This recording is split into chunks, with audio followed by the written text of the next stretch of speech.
ನಮಸ್ಕಾರ. ಉತ್ತರ ಕರ್ನಾಟಕ ನ್ಯೂಸ್ನ ಮಧ್ಯಾಹ್ನದ ನ್ಯೂಸ್ ಬುಲೆಟಿನ್ಗೆ ಸ್ವಾಗತ.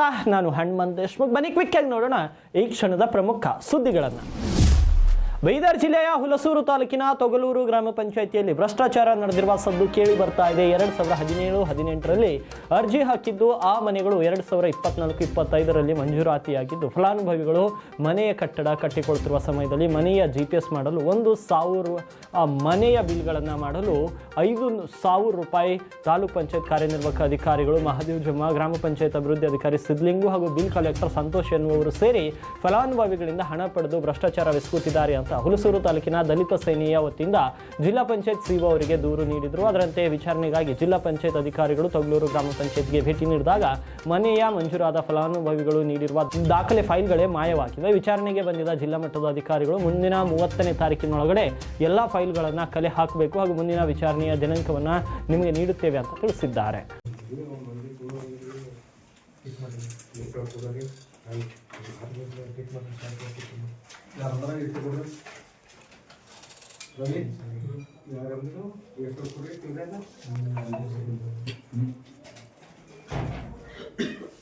ಪೇಮೆಂಟ್ ಬಂದ್ರೆ ಕೊಡಬೇಕಿತ್ತು, ಪೇಮೆಂಟ್ ಆದ್ರೂ ಅಂತಾರ ಆಗಲ್ದಾರ ಅಂತ ಆಗಿದೆ. ಈಗ 2-3 ತಿಂಗಳು ಆಯ್ತು. 4 ತಿಂಗಳಿಗೆ ಸ್ವಲ್ಪ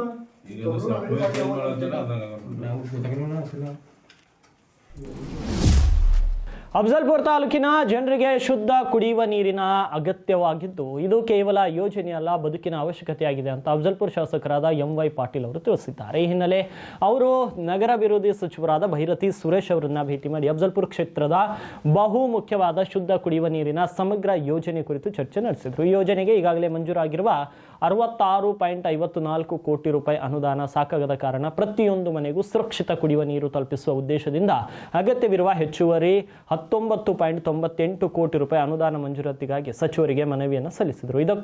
ಇದರ ಜೊತೆಗೂ ಅಫಜಲ್ಪುರದ ಭವಿಷ್ಯವನ್ನು ರೂಪಿಸುವ ಇತರ ಪ್ರಮುಖ ಅಭಿವೃದ್ಧಿ ಯೋಜನೆಗಳ ಕುರಿತಾಗಿ ಕೂಡ ಸಚಿವರ ಗಮನ ಸೆಳೆಯಲಾಯಿತು. ಈ ವೇಳೆ ಸಚಿವ ಭೈರತಿ ಸುರೇಶ್ ಅವರು ಶಾಸಕರ ಮಾತುಗಳನ್ನು ಮನಪೂರ್ವಕವಾಗಿ ಆಲಿಸಿ ಸಕಾರಾತ್ಮಕ ಸ್ಪಂದನೆ ನೀಡಿದ್ದು, ಸಂಬಂಧಿತ ಇಲಾಖೆಗಳೊಂದಿಗೆ ಚರ್ಚಿಸಿ ಅಗತ್ಯ ಕ್ರಮ ಕೈಗೊಳ್ಳುವುದಾಗಿ ಭರವಸೆಯನ್ನು ನೀಡಿದ್ದಾರೆ.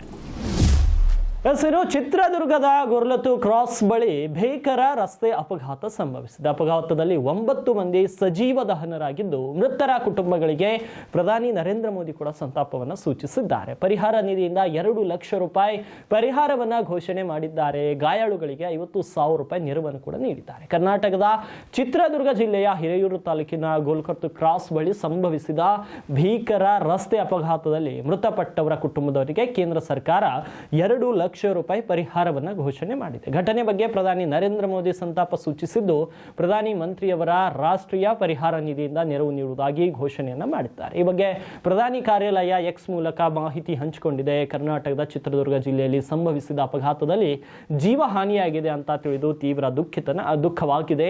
ತಮ್ಮ ಪ್ರೀತಿ ಪಾತ್ರರನ್ನ ಕಳೆದುಕೊಂಡವರಿಗೆ ಸಂತಾಪ ಸೂಚಿಸುತ್ತೇನೆ. ಗಾಯಗೊಂಡವರು ಆದಷ್ಟು ಬೇಗ ಚೇತರಿಸಿಕೊಳ್ಳಲಿ ಅಂತ ಪ್ರಧಾನಿ ಕಾರ್ಯಾಲಯ X ಸಂದೇಶದಲ್ಲಿ ಉಲ್ಲೇಖಿಸಿದೆ. ಮೃತರ ಸಂಬಂಧಿಕರಿಗೆ ಪ್ರಧಾನಮಂತ್ರಿಯವರ ರಾಷ್ಟ್ರೀಯ ಪರಿಹಾರ ನಿಧಿಯಿಂದ 2 ಲಕ್ಷ ರೂಪಾಯಿ ತಾತ್ಕಾಲಿಕ ಪರಿಹಾರ ನೀಡಲಾಗುವುದು. ಗಾಯಾಳುಗಳಿಗೆ 50,000 ರೂಪಾಯಿ ನೀಡಲಾಗುವುದು ಅಂತ ಪ್ರಧಾನಮಂತ್ರಿಯವರ ಕಚೇರಿ ತಿಳಿಸಿದೆ. ಇನ್ನು ಗೋಲ್ಕತ್ತು ಕ್ರಾಸ್ ಬಳಿ ಮುಂಜಾನೆ 3 ಗಂಟೆ ಸುಮಾರಿಗೆ ಬೆಂಗಳೂರಿನಿಂದ ಗೋಕರ್ಣಕ್ಕೆ ತೆರಳುತ್ತಿದ್ದ ಬಸ್ಗೆ ಎದುರುಗಡೆಯಿಂದ ಬರುತ್ತಿದ್ದಂಥ ಕಂಟೈನರ್ ಲಾರಿ ಡಿವೈಡ್ ಕ್ರಾಸ್ ಮಾಡಿ ಡಿಕ್ಕಿಯಾಗಿದೆ. ಪರಿಣಾಮ ಬಸ್ ಅಪಘಾತಕ್ಕೀಡಾಗಿ ಹೊತ್ತಿ ಉರಿದು 9 ಮಂದಿ ಸಜೀವ ದಹನರಾಗಿದ್ದಾರೆ. ಗ್ಯಾರಂಟಿಗಾಗಿ ಹಣ ಹೊಂದಿಸಲು ಪರದಾಡ್ತಿರೋ ಸರ್ಕಾರ ಇದೀಗ ಮದ್ಯದ ಅಂಗಡಿಗಳ ಮೂಲಕ ಹಣ ಕ್ರೋಢೀಕರಣಕ್ಕೆ ಕೈ ಹಾಕಿದೆ. ರಾಜ್ಯದಾದ್ಯಂತ ಬರೋಬ್ಬರಿ 569 ಮದ್ಯ ಅಂಗಡಿಗಳ ಈ ಹರಾಜು ಲೈಸೆನ್ಸ್ ಪ್ರಕ್ರಿಯೆ ಶುರುವಾಗಿದ್ದು, ಅಬಕಾರಿ ಇಲಾಖೆಯಿಂದ ಮೊದಲ ಹಂತವಾಗಿ ಈ ಹರಾಜಿನ ತರಬೇತಿ ಕಾರ್ಯಾಗಾರ ನಡೆಸಲಾಗಿದೆ. ಈ ಹರಾಜು ಪ್ರಕ್ರಿಯೆಯಿಂದ ರಾಜ್ಯದ ಬೊಕ್ಕಸಕ್ಕೆ ಬರೋಬ್ಬರಿ 700 ಕೋಟಿಯಿಂದ 1,000 ಕೋಟಿವರೆಗೂ ಆದಾಯ ನಿರೀಕ್ಷೆ ಇದೆ ಅಂತ ಅಧಿಕಾರಿಗಳು ಹೇಳಿದ್ದಾರೆ. ಒಂದು ಲೈಸೆನ್ಸ್ಗೆ 70 ಲಕ್ಷದಿಂದ 1.5 ಕೋಟಿಯಷ್ಟು ದರ ನಿಗದಿಯಾಗಿದೆ. 5 ವರ್ಷದವರೆಗೆ ಲೈಸೆನ್ಸ್ ಅನ್ನು ಅಬಕಾರಿ ಇಲಾಖೆ ನೀಡಲಿದೆ. 569 ಲೈಸೆನ್ಸ್ಗಳ ಪೈಕಿ ಬೆಂಗಳೂರಿನಲ್ಲಿಯೇ 30% ಲೈಸೆನ್ಸ್ ಹಂಚಿಕೆ ಆಗಲಿವೆ. ಸ್ಥಗಿತಗೊಂಡಿರುವ ಹಾಗೂ ಹಂಚಿಕೆಯಾಗದೇ ಇರುವ CL2 ಮತ್ತು CL11C ಸನ್ನದ್ದು ಹರಾಜುಗಳು ನಡೆಯಲಿದೆ. ಕರ್ನಾಟಕದಲ್ಲಿ ಹೆಚ್ಚುವರಿ ಮದ್ಯ ಅಂಗಡಿಗಳು ಬೇಡ ಅಂತ ಮಹಿಳೆಯರ ವಿರುದ್ಧದ ನಡೆಯೂ ಕೂಡ ಸರ್ಕಾರ ಕ್ಯಾರೆ ಎನ್ನದೇ ಈ ಹರಾಜು ಪ್ರಕ್ರಿಯೆ ಯೋಜನೆ ರೂಪಿಸಿದೆ.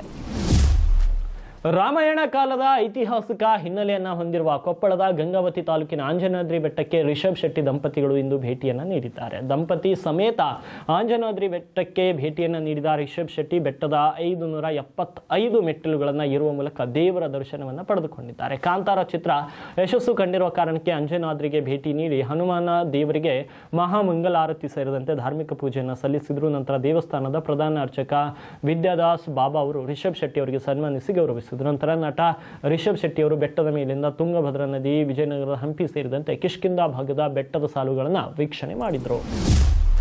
ನನಗೆ ಇನ್ನೂ ತರಬೇತಿ ಕಡಿಮೆ ಇದೆ, ತರಬೇತಿ ತೆಗೆದುಕೊಂಡು ಬರ್ತೀನಿ ಅಂತ ಉಪಮುಖ್ಯಮಂತ್ರಿ ಡಿ.ಕೆ. ಶಿವಕುಮಾರ್ ಅವರು ಮಾಜಿ ಸಚಿವ ಕೆ.ಎನ್. ರಾಜಣ್ಣ ಅವರಿಗೆ ಟಾಂಗ್ ನೀಡಿದ್ದಾರೆ. ದೆಹಲಿಯಲ್ಲಿ ಸುದ್ದಿಗೋಷ್ಠಿಯಲ್ಲಿ ಮಾತನಾಡಿದ ಡಿ.ಕೆ.ಶಿ, ಮಾಜಿ ಸಚಿವ ಕೆ.ಎನ್. ರಾಜಣ್ಣ ಅವರು ರಾಹುಲ್ ಗಾಂಧಿಗೆ 8 ಪುಟಗಳ ಸುದೀರ್ಘ ಪತ್ರ ಬರೆದಿದ್ದಾರೆ ಎಂಬ ವಿಷಯವಾಗಿ ಪ್ರತಿಕ್ರಿಯೆ ನೀಡಿದರು. ಈ ಬಗ್ಗೆ ವ್ಯಂಗ್ಯವಾಗಿ ಪ್ರತಿಕ್ರಿಯಿಸಿದ ಡಿ.ಕೆ.ಶಿ, ನನಗೆ ತರಬೇತಿ ಕಡಿಮೆ ಇದೆ, ತರಬೇತಿ ತೆಗೆದುಕೊಂಡು ಬರ್ತೀನಿ ಅಂತ ಟಾಂಗ್ ನೀಡಿದರು. ಅಧಿಕಾರ ಹಸ್ತಾಂತರದ ಬಗ್ಗೆ ನಿಮ್ಮ ಬಳಿ ಚರ್ಚೆ ಆಗಿತ್ತಾ ಎಂಬ ಪ್ರಶ್ನೆಗೆ ಹೈಕಮಾಂಡ್ ಜೊತೆ ಆಗಿರುವ ಎಲ್ಲ ವಿಚಾರವನ್ನು ನಾನು ಬಹಿರಂಗವಾಗಿ ಹೇಳಲು ಸಾಧ್ಯವಿಲ್ಲ.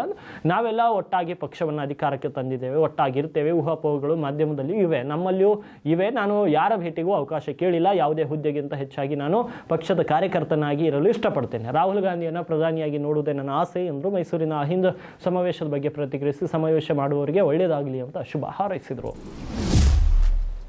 ರೌಡಿ ಶಿವಪ್ರಕಾಶ್ ಆಲಿಯಾಸ್ ಬಿಕ್ಲು ಶಿವ ಹತ್ಯೆಗೆ ರಾಜಧಾನಿ ಹೊರವಲಯದಲ್ಲಿ ಕೋಟ್ಯಾಂತರ ರೂಪಾಯಿ ಮೌಲ್ಯದ 12 ಗುಂಟೆ ಜಮೀನು ಕಬ್ಬಾಳಿಕೆ ಹಾಗೂ ಸ್ಥಳೀಯವಾಗಿ ಹವಾ ಸೃಷ್ಟಿಸುವುದೇ ಪ್ರಮುಖ ಕಾರಣ ಅಂತ ನ್ಯಾಯಾಲಯಕ್ಕೆ ರಾಜ್ಯ ಅಪರಾಧ ತನಿಖಾ ಇಲಾಖೆ ಸಿಐಡಿ ಸಲ್ಲಿಸಿದ ಆರೋಪ ಪಟ್ಟಿಯಲ್ಲಿ ಉಲ್ಲೇಖವಾಗಿದೆ. ತನ್ನ ಆಪ್ತರ ಭೂ ಮಾಫಿಯಾ ಚಟುವಟಿಕೆ ಹಾಗೂ ರೌಡಿಸಂ ಕೃತ್ಯಗಳಿಗೆ ಕೆಆರ್ ಪುರ ಕ್ಷೇತ್ರದ ಬಿಜೆಪಿ ಶಾಸಕ ಭೈರತಿ ಬಸವರಾಜ್ ಅವರ ಶ್ರೀರಕ್ಷೆ ಇತ್ತು ಅಂತ ದೂರಲಾಗಿದೆ. ಇದೇ ಕಾರಣಕ್ಕೆ ರೌಡಿ ಹತ್ಯೆ ಪ್ರಕರಣದಲ್ಲಿ ಶಾಸಕರಿಗೆ ಸಂಕಷ್ಟ ಎದುರಾಗಿದೆ.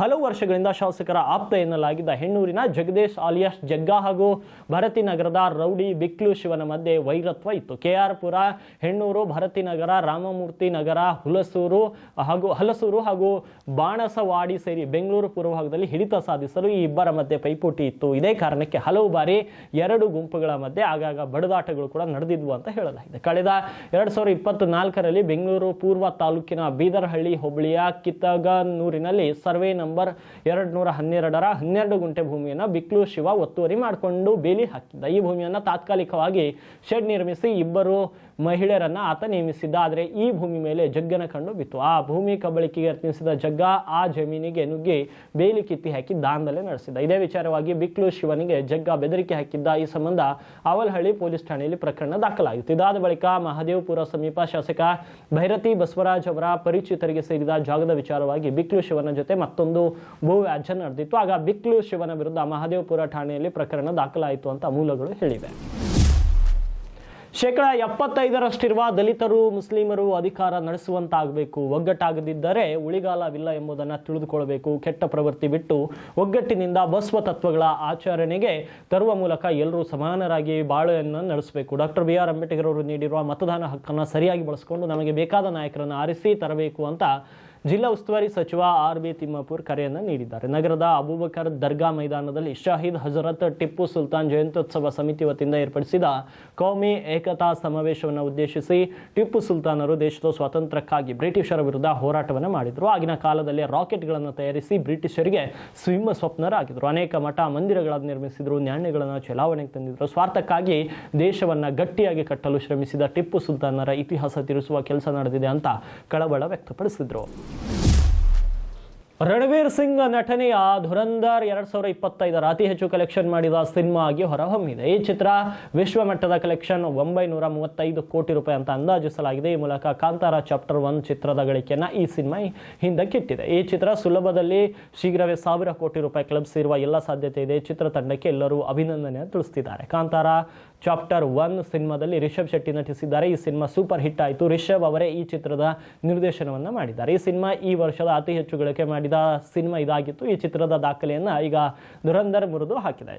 ಕಾಂತಾರ ಚಾಪ್ಟರ್ 1 ಚಿತ್ರದಲ್ಲಿ ಒಟ್ಟಾರೆ ಕಲೆಕ್ಷನ್ 850 ಕೋಟಿ ರೂಪಾಯಿ ಆಗಿತ್ತು. ಧುರಂಧರ್ ಕಲೆಕ್ಷನ್ ಈಗ 900ರ ಗಡಿಯನ್ನು ದಾಟಿದೆ. ಹಲವು ದೇಶಗಳಲ್ಲಿ ಸಿನಿಮಾ ಧುರಂಧರ್ ಬ್ಯಾನ್ ಆಗಿದೆ. ಅದಾಗೂ ಕೂಡ ಸಿನಿಮಾ ಕಲೆಕ್ಷನ್ ತಗ್ಗಿಲ್ಲ. ಈ ಚಿತ್ರ ಭಾರತದ ಬಾಕ್ಸ್ ಆಫೀಸ್ನಲ್ಲಿ 600 ಕೋಟಿ ರೂಪಾಯಿ ಗಳಿಸಿದೆ. 25 ದಿನವೂ ಧುರಂಧರ್ ಸಿನಿಮಾ ಭಾರತದ ಬಾಕ್ಸ್ ಆಫೀಸ್ನಲ್ಲಿ 17 ಕೋಟಿ ರೂಪಾಯಿ ಬಾಚಿಕೊಂಡಿದೆ. ಈ ವೀಕೆಂಡ್ ಒಳಗೆ ಚಿತ್ರ ವಿಶ್ವ ಬಾಕ್ಸ್ ಆಫೀಸ್ನಲ್ಲಿ 1000 ಕೋಟಿ ರೂಪಾಯಿ ಗಳಿಸುವ ಸಾಧ್ಯತೆ ಇದೆ. ಈ ಮೂಲಕ ಈ ವರ್ಷದ ಮೊದಲ 1,000 ಕೋಟಿ ರೂಪಾಯಿ ಕ್ಲಬ್ ಸೇರಿದ ಸಿನಿಮಾ ಇದಾಗೋ ಸಾಧ್ಯತೆಗಳು ಕೂಡ ಇದೆ.